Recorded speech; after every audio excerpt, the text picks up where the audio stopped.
This is John for John's Beat. I'm here on the beat, virtually on the beat, and I've got the one, the only, the most hated villain in wrestling, maybe the most hated villain ever. I don't know.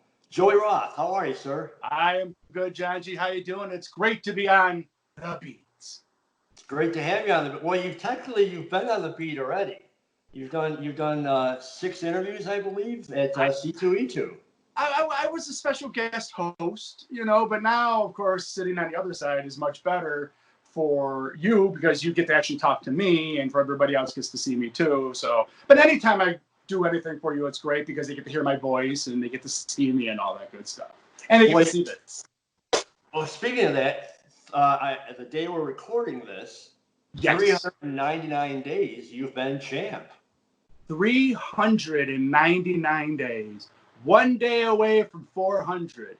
We're saying 399 right now, and a year from now we're going to be saying what, 499. Add some days of that. It's just about right here. It's just never going to go anywhere. So this belt is always going to be mine. 399 days. It's just, what can I tell you? It's just the best thing ever for everybody to see me have this. Well, it's hard to argue with you on that. I mean, you've got the streak behind you. You got a lot of momentum. As you can see, I'm proudly repping the Joey Roth brand. It looks great. Of course, we guys rep the Joey Roth villain T-shirts, Joey Roth rules, hats, anything available. All you got to do is send me a message on my Facebook, and I'll hook you up. And we'll give you time. We'll give you time at the end to promote everything too, my friend. We're gonna come full circle back to that. But before then, for the handful of people who might not know everything there is to know about Joey Roth, could you give us, a 90-second shot of what you are, what you've done? Well, I'm Joey Roth. I am the IPW Chicagoland champion, like we said, for 399 days. I've been associated with professional wrestling for over 17 years, getting my start here in Chicago, wrestling all over the Midwest. Not only am I the greatest wrestler of all time, I'm also an actor. I've been on stage, I've been on television, I've been in movies, I've been all over the place. So for the past 17 years, I've also been doing that. I've been all over Chicago. I've done reality TV. I've done regular TV. I've done pretty much everything I've always wanted to do. My face has been everywhere.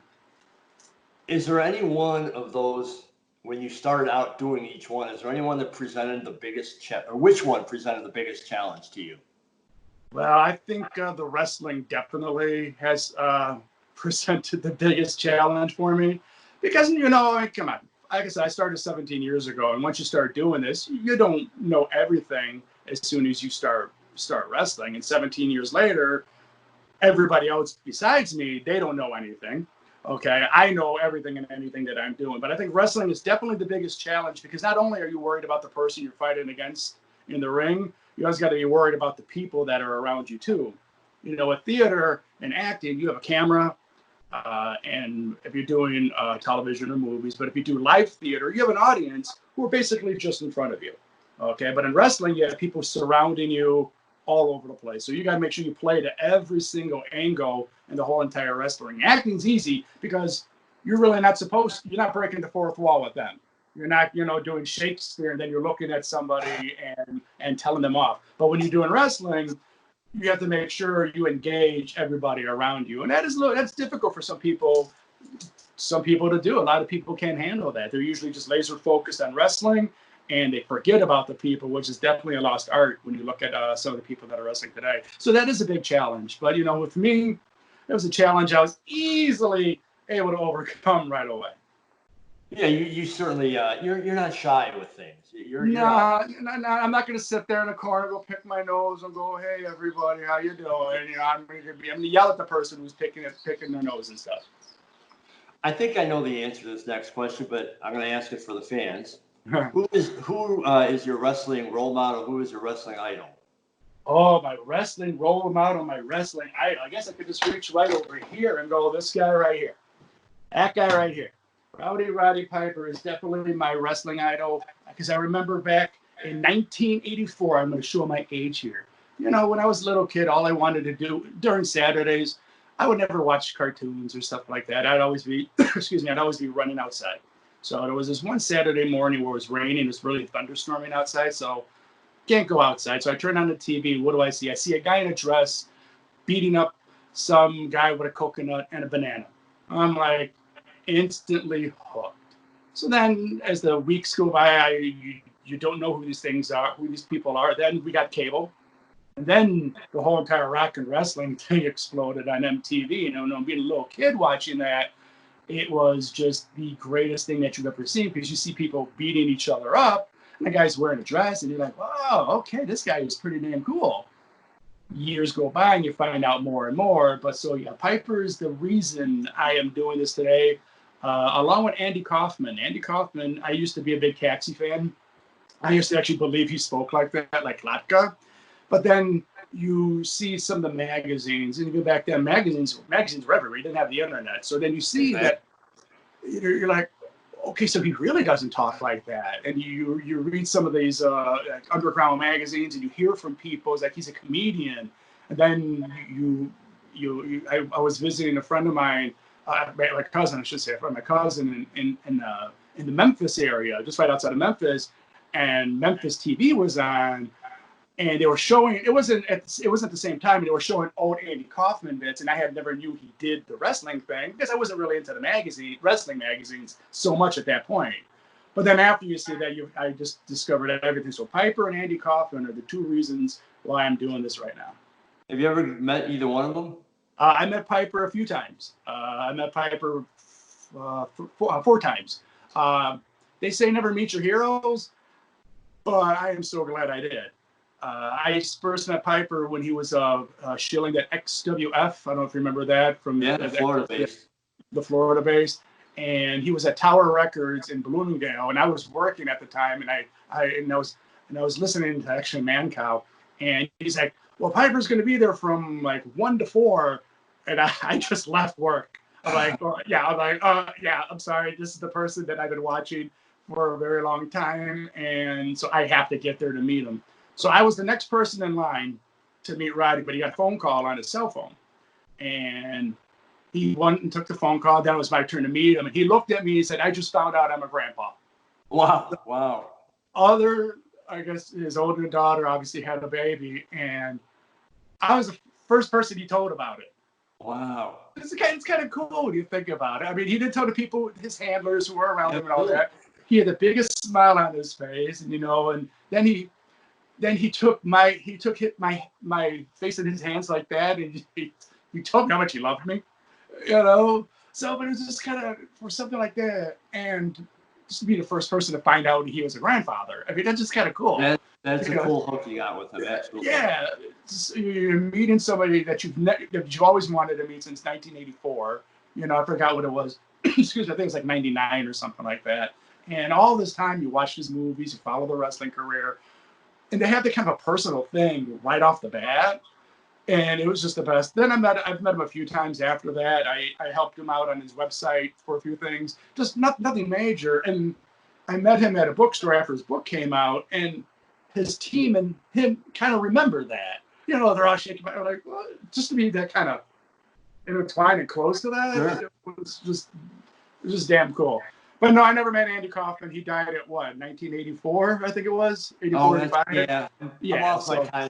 Just probably wait for you. So Kaufman, I would love to have met. I mean, I could probably still meet him since, he is not really dead. He did fake his death. He's probably working at a gas station in Anchorage, Alaska, right next to Elvis and Bigfoot. Well, see, that would be a conversation that you could have with Jill Urchek, who I interviewed recently for the Paranormal and Oddities podcast. So awesome. See, everything ties in, man. See, I love it. It's great. Now, I'm going to ask you about not to publicize myself, but I am going to ask you about when you were interviewing at C2E2. Oh yes. I asked you to do it, but you quickly jumped on it and were keen for it. Did you enjoy that as much as I enjoyed seeing you, and as much as the artists? All of them came back to me and said that was a lot of fun. Truth be told, other than being an actor and wrestling and all that stuff, one of the biggest things I've ever always wanted to do was that. It was like to interview people. Because, I think I'm a pretty personable person. Yes, I know I'm the villain with the title belt and all that stuff, and I play my role really well, which is actually me. Excuse me. But, that was without a doubt one of the funnest things I've done. And I've done a lot of fun things just to be able to learn about different kinds of people. And you put put who I am aside and showcase other people as well. And I thank you for that so much. And I hopefully after all this stay-at-home stuff is all done and over with, that my face is going to be seen quite more, because that was without a doubt so much fun. I loved it. So just the artists were great. Just to see what they've done and how they started everything like that. I'm always a person who likes to know a lot about everybody. I just don't want to go, hey, how you doing, and ask the standard questions. I want to, what would I want to be asked?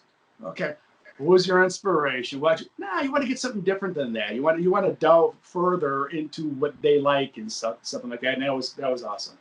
Well, I'm going to tell for the fans out there, people who haven't watched the videos, I highly encourage them because they're really fun interviews. They're great. I didn't give you any heads up at all on who you were going to be interviewing. You had no idea until we walked up to the table and I said, here's Ali Cantarella. Here's Art Balthazar. And Balthazar wants a shot at that title. So Art right here. Okay. You kind of know where I live, and I kind of know where you live. And I tell you right now, with this whole entire stay-at-home thing, I have masks. If you have a mask, this title right now is available for 24/7 until the stay-at-home orders taken care of. So if anybody sees me walking around outside, I will have this championship with me. So Art, if you want to step up and if you want to have a shot against me, all you got to do is try to find me and try to catch me. Well, speaking of the 24/7, the other half of the power couple, Roxy, what if she sneaks up on you? I know you guys are tight, obviously, but that title means a lot. What if she, clocks you and takes the title? Well, she's a 100-pound little girl, so if she clocks me to be just like, what was that little mosquito? But see, I know her certain spots, so all I got to do is just take my finger and poke it on her neck, and she'd be squealing and laughing too much. I know all of her tickler spots, so anytime she wants to get on top of me, maybe I should have just stay. We're keeping this, or so. We're keeping it. Yeah, I think I'm pretty safe for that. But I'm also watching out for you too, Johngy, because I see the way you look at this championship bout. I know you have lust in your eyes for this, and I know exactly what you're planning. So don't think that you're going to pull one over on me or anybody else out there, because this title bout's going to stay right here with me until I decide to get rid of it. And look, man, it would be a pleasure. It would be an honor, not to even win the title, just to go up against you. Wow. To even say that I went up against you for the title. That's my real goal. That right there would be the highlight of your whole entire life, and you could put that on top of your marquee. Johngy actually gets to share some screen time with Joey Roth. That would be the greatest thing you've ever done. Well, it would rank right up there, I'll tell you that. It would rank right up there with great things, though, that one of us has done. Tell us a little bit about acting. Tell us, what have you been in? What is coming? Is there anything coming up late in the near future? Well, acting-wise, something I've always wanted to do ever since I saw the Three Stooges. Three Stooges is my favorite thing of all time. And I want to do that. Not just beat up people, just be on TV. That was the first time I ever really wanted to be on television. So then once you're able to do a lot of research on how to get into that, I found Second City. Okay.